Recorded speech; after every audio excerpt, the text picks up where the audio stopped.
guys, it's Liz here with another video for you, and today I'm going to show you some tips and techniques on how to get this layered stamping look. So these are some practices that I did, and I definitely recommend you practice, especially if this is the first time that you've ever done it. I do this with any new technique that I'm learning, but also with this one you just want to make sure that you get colors that work well together. So I have my stamper ready to go, and I'm using this Beauty Big Bang stamping plate. I just got this off of Amazon. You want to make sure that you start with a clean plate, so I'm going to go ahead and just wipe it down with some acetone, and then I'm just going to use this lint-free wipe just to kind of make sure that it's completely clean. I'm starting with this color from Maniology, Restless Dahlia. I do have a coupon code for Maniology if you are interested in any of their products. So I also wanted to show you how to do this with just dip liquids. So the only prep work that I did right there was file and buff and make sure that everything is really smooth, and then I activated a second time to make sure that it was completely smooth and giving it a smooth surface to adhere to. So right there I am putting a little bit of polish for the stem, and then I painted the rest of it with the pink color. And I want to make sure that whenever I swipe it, that I swipe it in a direction that the pink's not going to get into the green. Then I'm going to press down, not too hard, and I kind of roll my image off of that stamping plate. And then you're going to take, this is just a lint roller that I got at the Dollar Tree, and I'm just going to take off all of the pieces that I don't want and line it up on my finger. I love these clear jelly stampers because it makes it so much easier to see the image and where you're placing it, and you just have to press it pretty firmly on there and it should stick to that very smooth surface. So I'm going to just color in the rest of this, and I'm using a Born Pretty stamping polish collection that I got for these colors. I'll link that in the description if you're interested in that. You just want to make sure that the colors that you put on don't really run into each other whenever you use the card to swipe the extra paint off.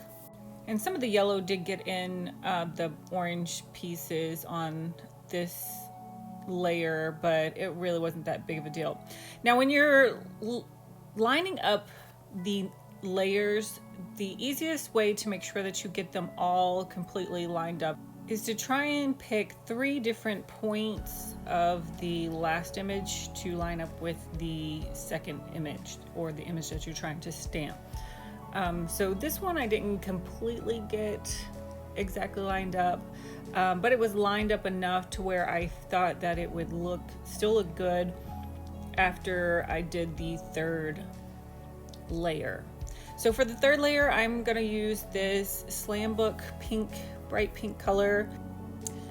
So a couple of tips to be successful with your stamping. You want to make sure that you don't have a lot of paint on there. I had to swipe twice on that one because there was still a lot of paint still left on the plate.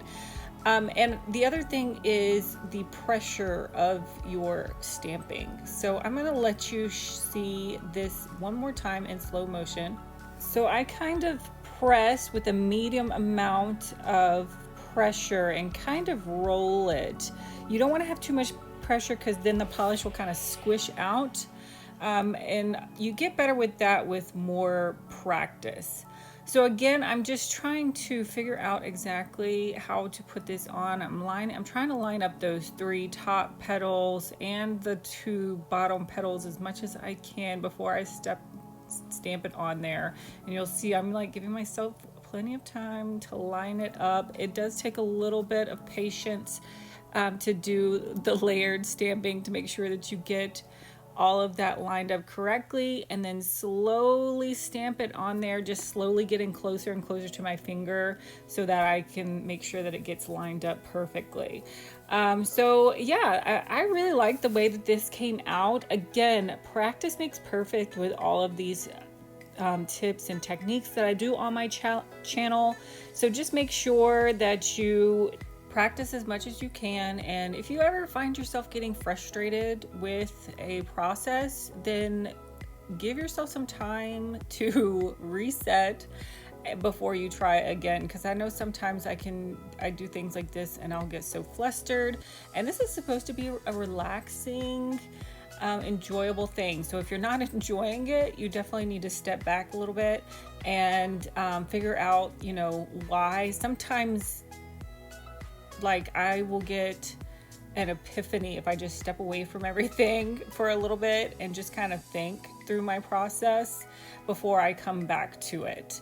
So again, I'm just making sure that I clean up my plate really well, wiping it down with acetone, and then using that lint-free wipe to really wipe off most of the polish that I have on there. So to finish this mani up, what I did so that I could finish it with dip liquids, and I did want to add some glitters.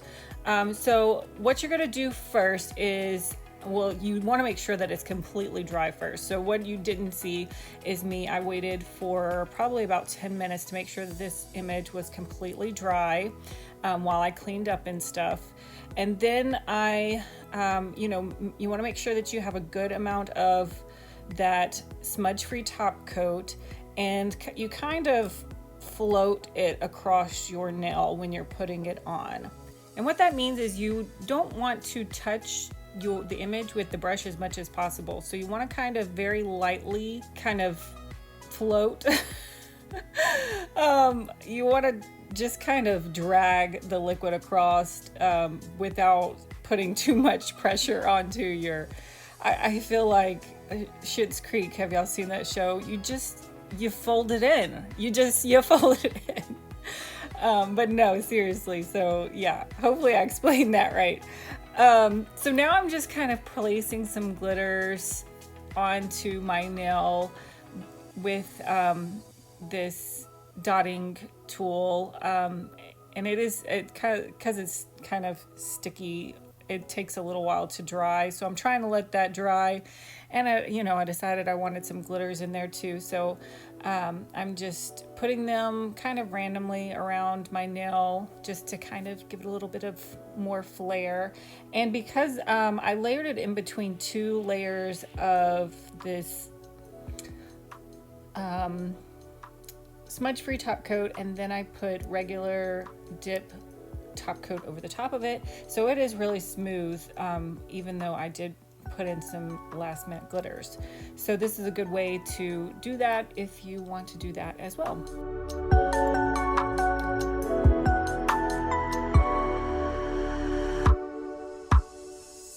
So you could also use a gel base and top coat.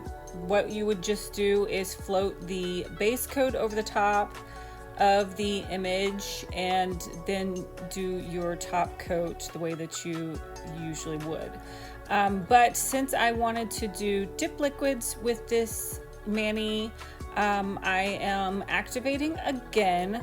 So you want to make sure that both layers of that smudge-free top coat are completely dry. And then again, I'm very carefully kind of floating some activator over the top of that image. You don't want to brush too much. You can kind of tap it on like I'm showing you how to do it right there, but you don't want to brush too much because that activator will kind of melt the smudge-free top coat a little bit and it will smudge the image. So you want to float, not using a lot of pressure on that nail as much as possible.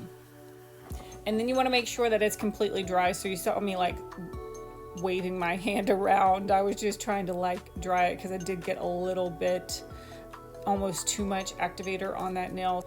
So after that, you're just going to do your top coat as you usually would. Again, you want to make sure that you're really careful whenever you put the top coat over the top of that image. Make sure that the activator is completely dry, and you don't want to, especially that first coat of top coat, you don't want to brush too many times over the top of that. Once you get that first layer of top coat, you should be okay, and you can go slower on the second top coat just like you usually would, and make sure that you get it completely exactly the way that you want your top coat to be. So this is the finished mani, and I always make sure that I finish off my manis with a good cuticle oil, which right now my favorite is Cuticle Infusion by Sparkle Infusion. I love the consistency and all of the scents. I haven't found one that I do not like. I love all of their scents. I just bought every single one of them because I wanted to try them all out, and I love every single one of them. So if you have any questions about their cuticle oil, make sure that you leave them below and I'll be happy to answer any of that. But again, I am so happy that you watched this video. Thank you so much for supporting my channel. Make sure that you give this video a like, subscribe to my channel for more videos like this, and I hope to see you next time. Thanks for watching.